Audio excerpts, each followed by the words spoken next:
Okay, these are our longer range weapons, and again, this is not even close to what we actually have. We'll keep making these videos. If you guys like them, like, share, subscribe, comment, say, hey, we like these, we want to see what other weapons you have. Let us know, and we'll keep doing it. But let's talk about these. The first one I want to talk about is this Bud K sword. Which again we have not tested. We haven't tested this, but it's $10, and out of any other weapon I've ever, wielded that was $10, this is actually the best. This could actually work. They said it was going to be wrapped in paracord. It wasn't really paracord, so we actually rewrapped it. But other than that, by we I mean Charles rewrapped it. I just watched and tried to learn, and then it didn't keep up. So as always. So, but actually, anyway, it's actually quite springy too. I mean, it's not it's like regular stainless steel. It's like spring steel, yeah. Yeah, it's got more carbon in it.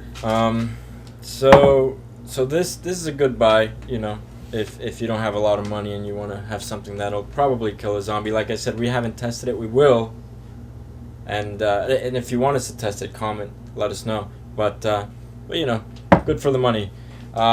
This is a Louisville Slugger. Yeah, we have a whole arrangement, a whole assortment of baseball bats. And this one's actually a friend of mine made this for us, and it says Zombie Slayer, genuine ZGB prop, and so we really like this one. We probably wouldn't grab this one to hit somebody because we like the bat so much, but yeah, these are our boom bats. You've seen these before. They're kind of medium-sized bats. Yeah, more one-handed bats. Yeah, and the Ripper. This thing, as you guys have probably seen, it's brutal, and if you haven't seen it, check it out.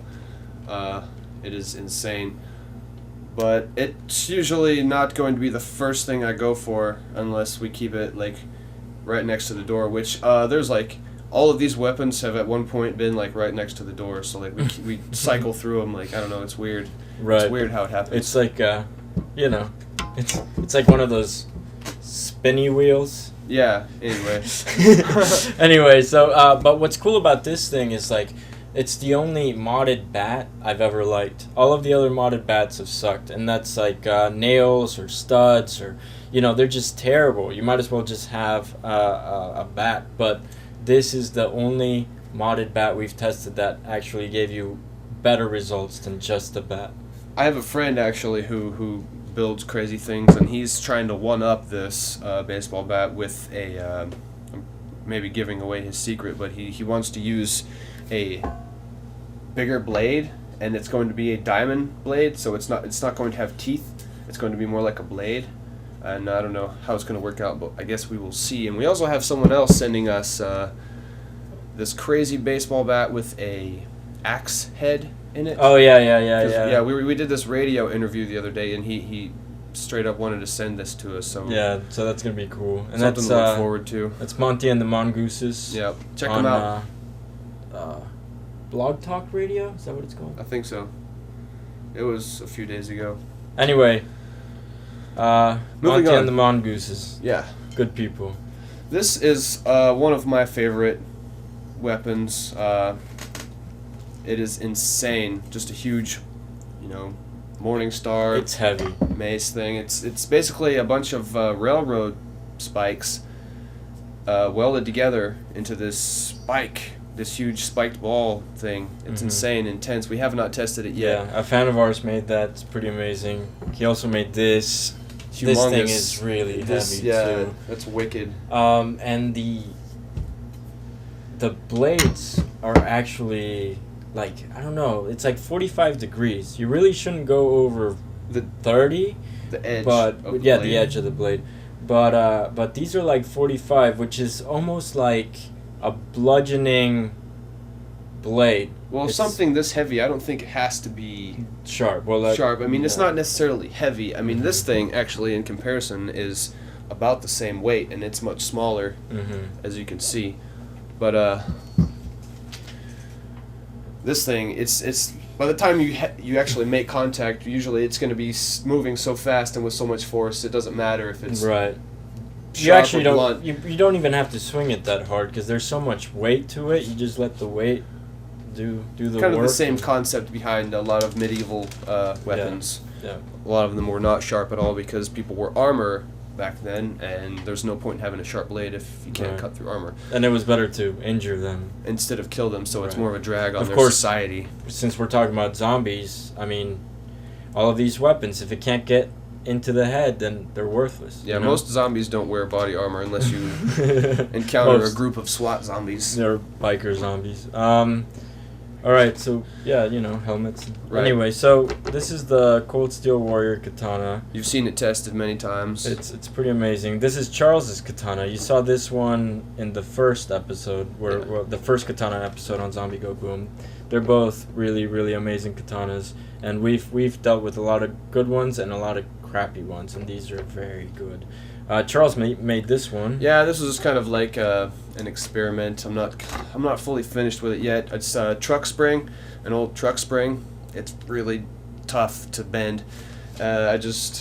Chuck actually helped me cut this off. It took quite a while because the steel is so dense and so much carbon in it. And basically, I just drew this handle section out on the forge, and then heated the whole thing up and cooled it down and tempered it. And we have not tested it yet, as you probably can guess, but once we do, it's gonna go crazy. Yeah.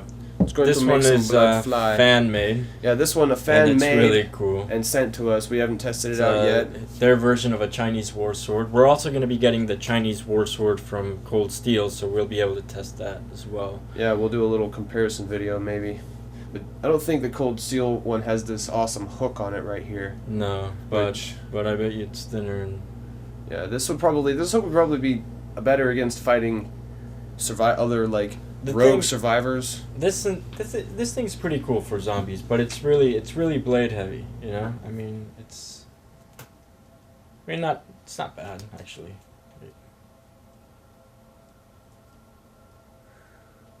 It should be here. It should be at where the guard sort of ends and the blade starts, So that's not bad. The really bad swords, like the mall katanas, they'll be like way up here or something. Of course, this is dual-handed. I mean, you have to use both of your hands, obviously. It's actually quite heavy. Unless you're me.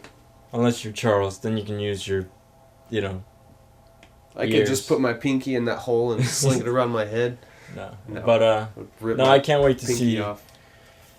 this one tested. I can't wait to get the Cold Steel one. We've been waiting for that for a long time. Latin Machete. Yeah, you've seen us test a lot of machetes on the show, but we've never tested this one. It is humongous. It's the biggest Latin machete I've ever seen. In comparison to the Cold Steel Gladius machete, it is Mhm. huge, humongous, and it's quite springy as well as you can see it wobbly, wobble wobble wobble wobble. And I guess that's it for these ranged weapons here. Yeah, and like I said, if you guys like what you see, if you want to see more weapons that we have on the show, just like this video. Tell us in the comments, and we'll make more. We have a lot more weapons to show you.